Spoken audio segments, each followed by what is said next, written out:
ETF index mutual funds నేర్చుకుని stock మార్కెట్లో రాణించాలనుకుంటున్నారా? వెంటనే ఈ నెంబర్కి కాల్ చేయండి. నమస్తే, వెల్కమ్ టు సుమన్ టీ. ప్రస్తుతం మనతో పాటు ఉన్నారు ఫ్యామిలీ కౌన్సిలర్ రజనీ రమ గారు. మేడంతో మాట్లాడదాం. నమస్తే మ్యామ్. నమస్తే నవీన. మ్యామ్, ఇప్పుడు లేడీస్కి 50 ఇయర్స్ పైబడిన తర్వాత అంటే రొమాన్స్ మీద వాళ్ళకి ఇంట్రెస్ట్ తగ్గడం వల్లే మొగుళ్ళు వేరే వాళ్ళని చూడడానికి ఇంట్రెస్ట్ చూపిస్తున్నారు అనేది ఒక కారణంగా కనిపిస్తుంది. అంటే ఎందుకు హస్బెండ్స్ అసలు వేరే వాళ్ళ వైపు మరలుతున్నారు అంటే ఇదొక ప్రధాన కారణం అంటున్నారు. ఇంకా చాలానే ఉండొచ్చు. అంటే ఇది ఒక మెయిన్ రీజన్ అంటే ఏం చెప్తారు మీరు? అట్లా లేకపోయినా వెళ్తున్నారుగా, అట్లా లేకపోయినా వెళ్తున్నారు, వెళ్ళని వాళ్ళు ఉన్నారు. మరి మీరు చెప్పారు 50 క్రాస్ అయిన లేడీస్ కూడా వేరే విధంగా వెళ్తున్నారుగా. ఏది కూడా స్పెసిఫిక్గా ఇదే అని ఏం చెప్పడానికి ఏం లేదు. ఎవరి అవకాశాన్ని బట్టి, ఎవరి అవసరాన్ని బట్టి, ఎవరి ప్రాబ్లంని బట్టి వాళ్ళు జంప్, అంటే వాళ్ళకి కావాల్సిన విషయం వైపు. అయితే మీరు అడిగారు కదా ఈ క్వశ్చన్. వీళ్ళు ఎక్కువ ఎలా ఉంటారంటే కొంచెం హెల్త్ ఇష్యూస్ ఉన్న వాళ్ళల్లో కానీ, ఎక్కువ పూజలని అదని ఇదని తిరిగే వాళ్ళల్లో కానీ ఇంట్రెస్ట్లు తక్కువ ఉంటాయి. ఇప్పుడు 50 ఇయర్స్కే అన్నీ తగ్గిపోవాలి, ఆగిపోవాలి అనేది ఎక్కడా లేదు. అది వాళ్ళ బాడీ కండిషన్ బట్టి, హార్మోనల్ అక్కడ వాళ్ళ బ్యాలెన్స్ని బట్టి ఉంటుంది. అయితే ఒక ముద్ర వేసి వదిలిపెడతారనమాట. అదేంటంటే ఒక వంక. ఇప్పుడు 50 ఇయర్స్ దాటిన ఒక స్త్రీకి, ఆ మగవాళ్ళకి కూడా పక్కన పెడదాం, వీళ్ళకి ఫ్యామిలీలు ఎన్ని బర్డెన్స్ ఉంటాయి. ఇద్దరికి కలిపి ఉన్న బర్డెన్సే ఇవి. కానీ మగవాళ్ళు కొంచెం డిటాచ్డ్గా ఉంటుంటారు.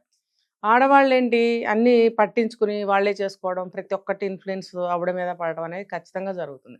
మనం ఒక వీడియోలో మాట్లాడుకున్నాం ఇది. ఇప్పుడు అల్లుడే రావచ్చు, కొత్తగా కోడలే రావచ్చు, ఇంట్లో మనవాళ్ళు ఉండొచ్చు, చుట్టాలు వచ్చే వాళ్ళు ఉండొచ్చు. వీళ్ళు ఇవన్నీ చూసుకోవడంతో ఆవిడ ఇంట్లో పని కానీ, ఇంట్లో పని అమ్మాయి వస్తే పని మనిషి విషయం కానీ, ఇంకా ఏదైనా సరే A to Z అనేది ఆడవాళ్ళు చూసుకునే విషయాలు ఇవన్నీ కూడా. మరి భర్త ఏం చేస్తాడు, హాయిగా బట్టలు వేసుకుని ఒక కుర్చీలో కూర్చుంటాడు. వచ్చేవాళ్ళని వెళ్ళే వాళ్ళని పరామర్శిస్తూ నవ్వుతూ మంచి పేరు తెచ్చుకుంటూ పక్కన ఉంటాడు. ఏది జరిగినా వాళ్ళ అమ్మ, వాళ్ళ అత్తగారు, వాళ్ళ అమ్మ వాళ్ళ అత్తగారు అనే కదా అంటారు. వాళ్ళ మామగారు వాళ్ళ నాన్నగారు అని ఎవరు అంటారు? విన్నారా ఎప్పుడన్నా? లేదు, నేనైతే వినలా. అయితే అంటే ప్రతి ఒక్క చిన్నది పిల్లలు కూడా అమ్మ అమ్మ అంటారు. లేదా ఆ కోడలైతే అత్తయ్య, లేకపోతే ఏదైనా జరిగిందనుకో మా అత్తయ్య గారు ఇలా అన్నారు, ఇలా వచ్చేస్తాయి కదా. ఇప్పుడు పండగకి వెళ్ళాము అని అంటే మా మామగారింటికి వెళ్ళామని ఎవరు అనరు, మా అత్తగారింటికి వెళ్ళామంటారు. పుట్టింటికి వెళ్ళామంటే మా అమ్మగారింటికి వెళ్ళామంటారు. అలా ఎక్కడ చూసుకున్నా కూడా ఒక లేడీని పాయింట్ చేసి ఆవిడ మీద మనం చెప్పుకుంటాం అనమాట. అంటే ఆ బర్డెన్స్ అనేవి అన్ని ఉంటాయి స్త్రీ మీద. ఇన్నున్నప్పుడు ఒకవేళ మీరు అన్న విషయానికి పర్టికులర్ డే అతనికి అవసరం అనిపించింది, ఆవిడ రాలేదు, ఒక రోజు తీసుకుందాం. ఇంట్లో ఇలా సిచ్యువేషన్స్ ఉంటాయి. ఇంట్లో వాళ్ళుడో కూతురో కోడళ్ళో చుట్టాలో ఏదో అందరూ గ్యాదర్ అయిన రోజే ఉండొచ్చు. అప్పుడు ఆ రోజు ఆవిడ మైండ్ ఎలా ఉంటుంది, ఫుల్ టెన్షన్ తోటి వాళ్ళకి టైంకి అన్ని అమర్చడము, ఎవరికి ఏది కావాలో చూడడము కదా. ఇంట్లోనే కాదు బయట నుంచి కూడా తెప్పించాల్సిన అవసరం ఉంటుంది. కూరగాయలు కానీ, కిరాణా సరుకులు కానీ, ఏదైనా సరే, ఎక్స్ట్రా పాలు, ఎక్స్ట్రా పెరుగు. చూడండి, ప్రతిదీ ఆలోచిస్తే ప్రతి ఒక్క వస్తువుని ఇంటికి తెప్పించాల్సిన బాధ్యత ఆవిడకుంటుంది. ఒక కంప్యూటర్ లాగా మైండ్లో గుర్తుపెట్టుకుని ఆ లిస్ట్ అంతా చెప్తే కానీ వీళ్ళు వెళ్ళి తీసుకురారు. ఒక్కొక్క ఇంట్లో స్వయంగా ఆవిడే వెళ్ళి తెచ్చుకునే పరిస్థితి ఉంటుంది. ఎందుకంటే ఏదైనా చెప్తే సరిగ్గా తీసుకురారు. ఒకటి చెప్తే ఒకటి తీసుకురావటం, 2 తెమ్మంటే 10 తేవటం, 10 తెమ్మంటే 1 తేవటం, ఇలాంటివి ఖచ్చితంగా జరుగుతాయి. అవసరం ఉన్న వస్తువు తీసుకురమ్మంటే అది మర్చిపోయి అవసరం లేనిది పట్టుకొస్తారు.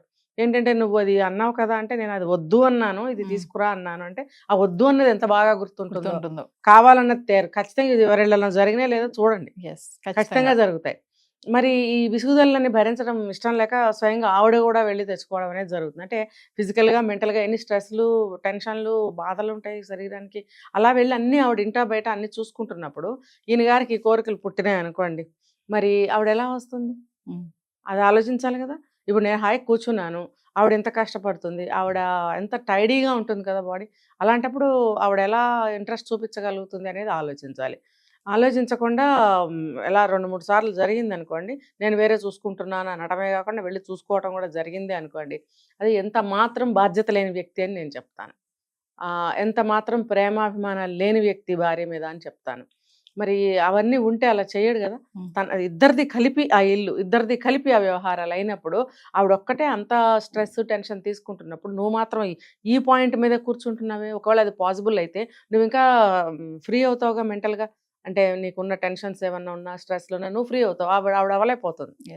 ఆ అవకాశం లేదు ఆవిడకి. అప్పుడు నువ్వేం చేయాలి? అవకాశాన్ని కల్పించాలి. ఆ బాధని ఆ బాధ్యతని నువ్వు షేర్ చేసుకోవాలి. నువ్వు ఒక్కదానివే ప్రతిదానికి వెళ్ళొద్దు, ప్రతిదీ నువ్వు చేయొద్దు, నా మీద పెట్టు, ఇద్దరం కలిసి చేద్దాం అని ఒక బాధని బాధ్యతని అన్నిటిని పంచుకున్నట్టయితే ఆవిడ మనసు చాలా తేలిక పడుతుంది. అప్పుడు ఆయన కోరుకున్నట్టు ఆవిడ కూడా ఆయనతో పాటు నడవచ్చు. అలా లేనప్పుడు ఇదిగో ఇలాగే ఉంటుంది మీరు అడిగినట్టు. అంటే కొన్నాళ్ళ తర్వాత భర్తలకి భార్యలు నచ్చటం లేదనేది కూడా ఒక టాక్ ఉంది. అవును, మరి ఎలా నచ్చుతారు? ఇప్పుడేమో సినిమాలు బాగుంటాయి, ఇంట్లోకి వచ్చి చూస్తే భార్యలు పాత బట్టలు వేసుకుని పనులు చేస్తూ మిక్సీలు వేసుకుంటూ పని మనిషి రాకపోతే గిన్నెలు తోముకుంటూ ఇల్లు ఊడ్చుకుంటూ, ఇంట్లో మనవరాళ్ళు ఉంటే చెత్త చేస్తారు, ఇల్లంతా అదంతా ఊడ్చుకోవడము. మరి ఈ రోజుల్లో కోడళ్ళకి డైరెక్ట్ పనులు కూడా చెప్పలేని దుస్థితిలో ఉన్నారు. మరి ఆ కోడలకి పని చెప్పలేక 4 రోజుల కోసం వచ్చిన కూతురికి పని చెప్పలేక ఆవిడే పని చేసుకుంటుంటే నువ్వు మాత్రం లుంగి కట్టుకుని అక్కడ కూర్చుంటావే. బాధ ఎవరికే ఉంది ఎక్కువ? నువ్వు ఎందుకు వెళ్ళిపోవాలి? ఇదంతా కళ్ళతో చూడట్లేదా? నువ్వు చూస్తున్నప్పుడు ఆ బాధని, అంటే నిన్ను చీపురు పట్టుకుని ఊడమని నేను చెప్పట్లా, నువ్వు ఆ కోరికను వ్యక్తం చేయకుండా నువ్వు రా అని ప్రెషర్ పెట్టకుండా ఉంటే ఆవిడకి అదే 10,000. ఆవిడ ఆ పని భారం తగ్గిన తర్వాత నువ్వు రిలాక్సేషన్గా 4 మాటలు మాట్లాడి కాసేపు కూర్చోవా అని నువ్వు అనగలిగితే, అంటావా ఎప్పుడన్నా? అనవు. పిల్లలతో ఎప్పుడు చూసినా పిల్లలతో ఏమంటారు, ఒక వర్డ్ అంటారు, ఈదుతూ ఉంటుంది, ఎప్పుడు చూసినా జిడ్డు మొహం వేసుకుని. అంటే నీకు అన్ని బాధ్యతలు, అంతమంది మెంబర్స్ ఇంట్లో ఉన్నప్పుడు జిడ్డు మొహం వేసుకుని ఉండకుండా ఎలా తయారవుతారు? నువ్వేమో టీవీలు చూడటమో సినిమాలు చూడటమో లేకపోతే కావాల్సింది చూసుకుంటుంటావు నువ్వు. అవి చూసి రాజును చూసిన కళ్ళతో మొగుడిని చూస్తే మొట్టాలనిపిస్తుందంట. అలా నువ్వు అవన్నీ చూస్తే భార్య నీకు అలా కనిపిస్తుంది. గడిచిన జీవితం అంతా కూడా ఆవిడ ఎలా గడిపింది, ఎన్ని పని పాటలతోటి ఇంకా అలసిపోతుంది ఇంకా కూడా ఇప్పుడు కూడా. అలాంటప్పుడు నీ బాధ్యత ఏంటి, నీ రోల్ ఏంటి, అది మర్చిపోయి నువ్వు ఇది ఎలా అంటావు? ఇది నీకు అది ఒకవేళ పాసిబుల్ చేసుకోవాలనుకుంటే ఆవిడని సరిగ్గా నీ మార్గంలోకి తెచ్చుకో, ప్రేమించు, ఆవిడకి సేద తీర్చు, ఒక ప్రైవసీ కల్పించు. చూడండి, ముందుగానే వెళ్ళి హాయిగా నిద్రపోతారు వాళ్ళు. వీళ్ళు ఏ పనిలో చూసుకుని అర్ధరాత్రి 11-12 గంటలకి చేసుకొని కదా, ఆ టైంకి 12 గంటలకో 11 గంటలకో వస్తారనుకోండి, అతనికి ఒక నిద్ర అయిపోతుంది. నిద్ర అయిపోయినప్పుడు ఏమనిపిస్తుంది, ఇప్పుడు వచ్చింది కదా, ఇప్పుడు ఈ పని మొదలు పెడదాం అనుకుంటారు, సహజంగా అనుకుంటారు. కానీ ఈవిడ కండిషన్ ఏంటి, టైర్డ్ అయిపోయి అప్పటికి పొద్దున్న కళ్ళు మూసుకుపోతూ ఉంటాయి. ఇంకా ఎప్పుడు పడదామా, ఇంకా పడటమే మంచం మీద, ఇంకా నిద్రలోకి వెళ్ళిపోతారు. వాళ్ళ మనసు శరీరం ఏ కండిషన్లో ఉంటుందనే ఆలోచన భర్త నా మనిషి అనే ఆలోచనతో ఆలోచించినట్టయితే ఇలా వేరే వాళ్ళతో వెళ్ళిపోదాము లేకపోతే భార్యతో దెబ్బలాడదామని అనుకోడు. ఎప్పుడు వీలవుతుందా అది వీలు చేసుకుందాము అని ఆలోచించాలి.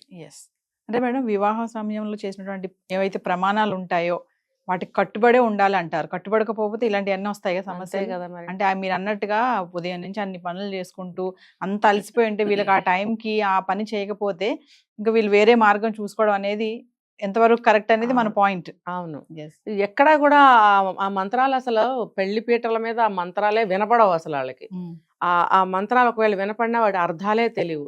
ఇప్పుడు ఈ రోజుల్లో ఎక్కడన్నా కొంతమంది అబ్బాయిలు అడిగి తెలుసుకుంటున్నారు ఆ మంత్రాలని, కానీ తర్వాత వాళ్ళు కూడా పాటించట్లేదు. ఎందుకంటే ఈ పురోహితులు కూడా ఇంకా అనవసరం అని చెప్పి ఏదో ఫ్లోలో చదివేసుకుని వెళ్ళిపోతున్నారు.